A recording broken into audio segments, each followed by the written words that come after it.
a lot of the population is in a permanent state of trauma.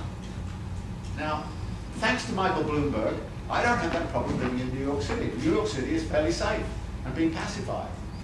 My friend Sharon Zukin likes to say it's being pacified by cappuccino.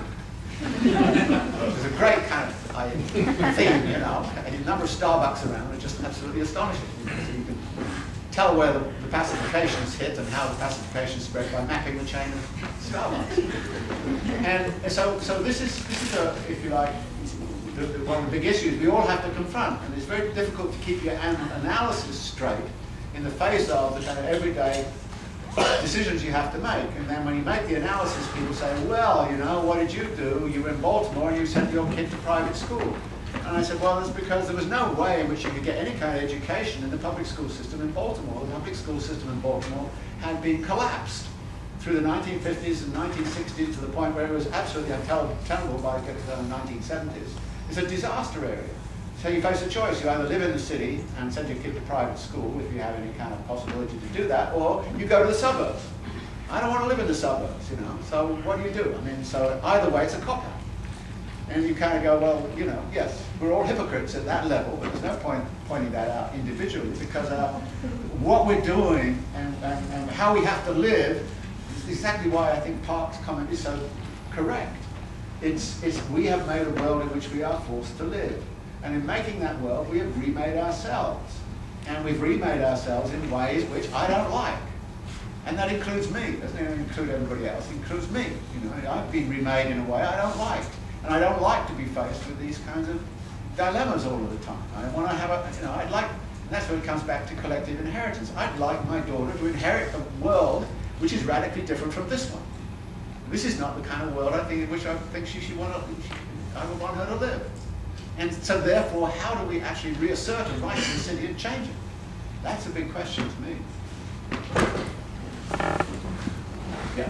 So, I think what you say also about the urbanization, I think also translates to the urban capital getting invested in commercial tourist development in the rural areas. Yeah, one of the things that comes out of the Lefebvre's analysis, which it's interesting to go back to Lefebvre. I mean, he's an irritating fellow to read,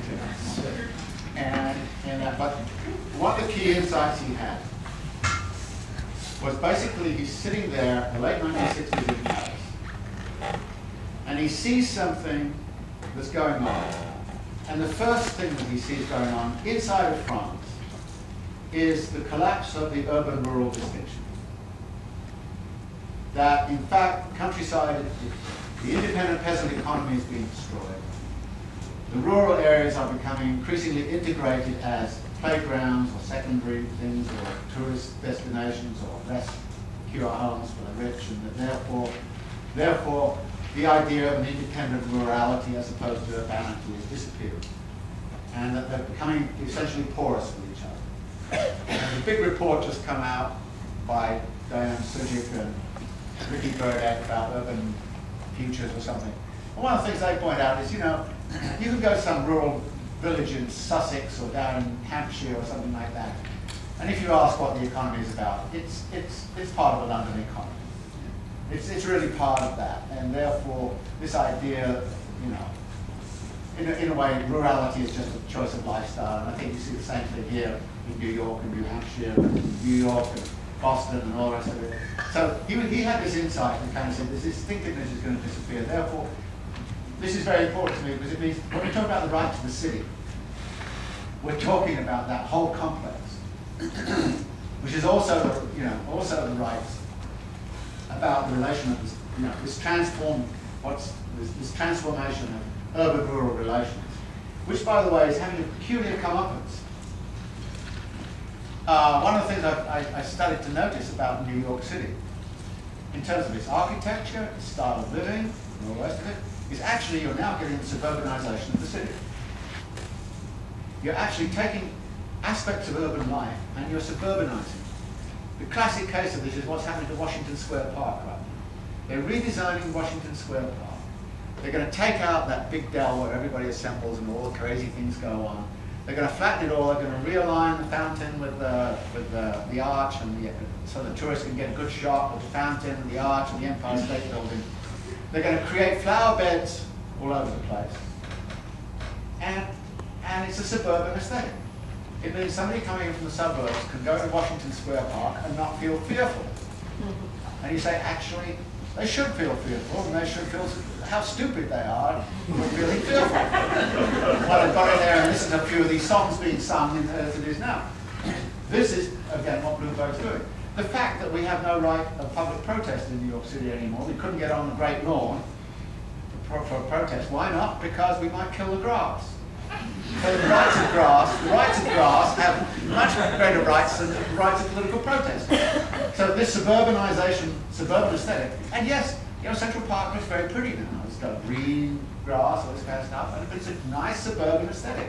And actually a lot of what is around Times Square actually looks like a hyper kind of a suburban mall with a few wrinkles in it. I mean, it's a suburbanization of the city. And I think, again, that's an aesthetic choice, which is, I think, to me, a disaster. At the same time, it's also a social choice, which is a disaster, because it means all of those things that I like that go on in cities are being absolutely denied any kind of spaces where they can go on. Fortunately, people have the habit of redefining spaces in weird ways. And my favorite example of that, any of you familiar with Paris will know the Pompidou Center, and there's this vast concourse in front of the Pompidou Center, which is the most awful architectural thing you could possibly imagine. But it's been transformed by people into an incredible dynamic kind of social space, where all kinds of crazy things go on. And I think that people have the possibility to do that. But again, the suburban aesthetic and the population of New York is less and less kind of into kind of urbanization life as I see it. The days when Soho could be the center of punk rock and all this kind of stuff, long gone. So actually the inventiveness of the urban economy has become lower and lower. And there's now a nostalgia wave in New York City amongst the arts community for what happened in the 1970s. You kind of say, well, but this was a fiscal disaster, and everything was going down the chute. And they kind of say, yeah, but you could live in Soho for nothing. And it was great, and we had a great time, I mean, it was a terrific time. And the cafes and in fact, we lived rent-free down in Soho for about 5 years because nobody knew who owned the building. The person had disappeared. And you kind of go, well, that building's disappeared. So the urban qualities have been transformed. And again, the transformation of urban personality and also personalities of the people who are in it. Well, we can continue the discussion downstairs in the reception. So let's thank our